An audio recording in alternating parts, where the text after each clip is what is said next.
Good evening, it's Rob Shaw from GRAF and it's time for this week's video blog. This week we're going to be discussing something quite modern in agriculture, something quite new and off the time, and that is regenerative agriculture.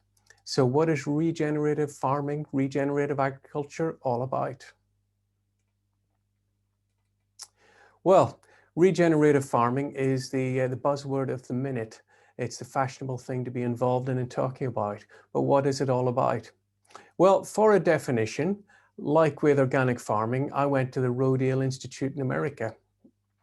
And they suggested that a regenerative agriculture was about rehabilitating and enhancing the entire ecosystem of the farm. It said there was a lot of premium placed on soil health, attention was paid to water management, fertilizer use, and more. It said that it's improving the resources it uses rather than destroying or depleting them. So they're sort of suggesting that agriculture over the last period or current systems are destroying or depleting the soil health and the entire ecosystem.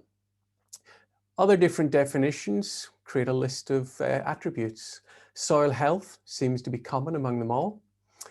Conservation tillage, so non-inversion tillage, as little stirring up of the soil as possible. Crop diversity, cover crops and crop rotations, good old-fashioned crop rotations appear in a lot of people's definitions. Some people suggest no agrochemicals and no artificial fertilizers should be involved.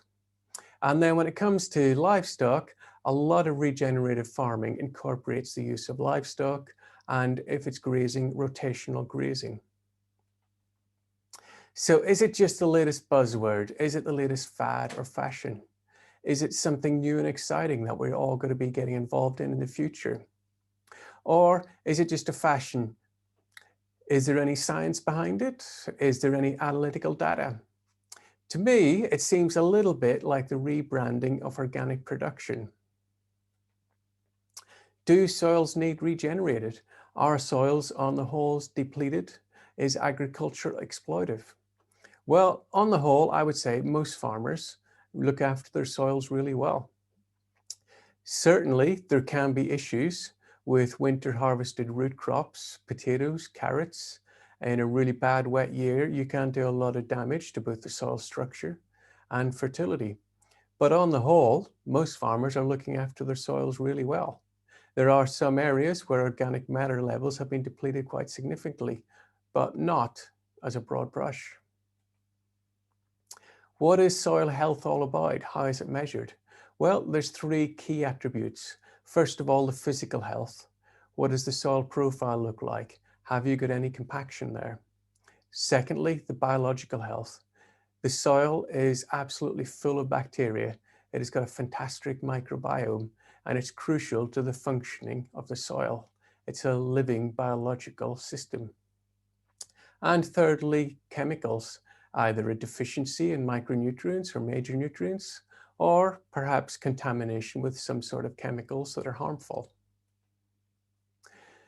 The best place to go to get research on organic production and organic matter and things like that is Rothamsted Research in East Anglia.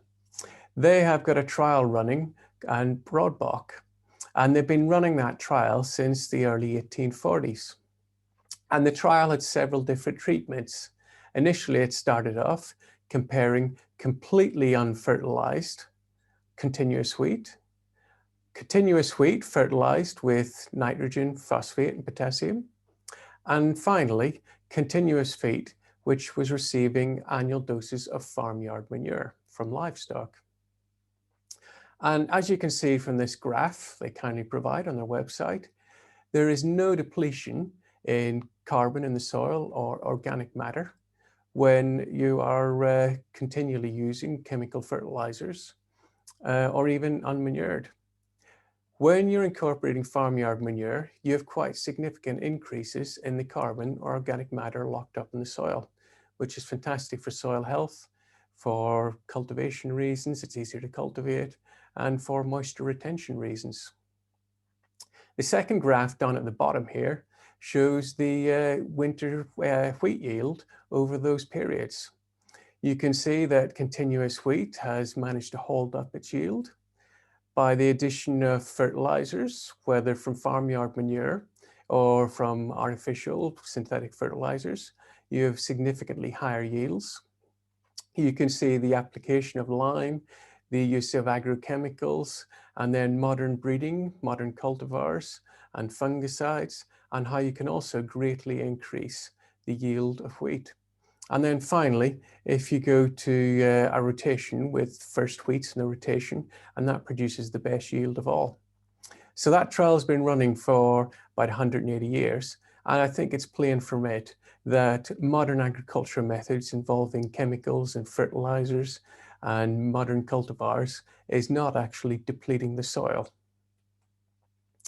The UK government, under the guise of Defra, the Department of Environment, Farming and Rural Affairs, publishes codes of good agricultural practice on how to protect your water, your soil and air.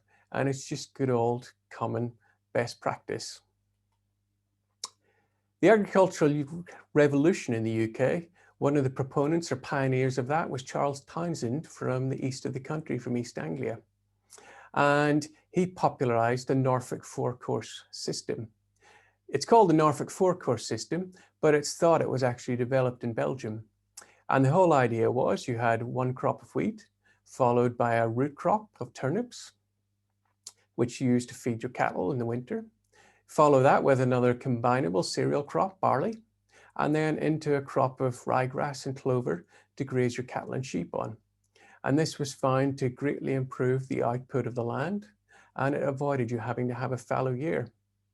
So it's age-old knowledge, which perhaps we do need to consider again going into the future after agricultural policies that have promoted monocropping and less than ideal crop rotations.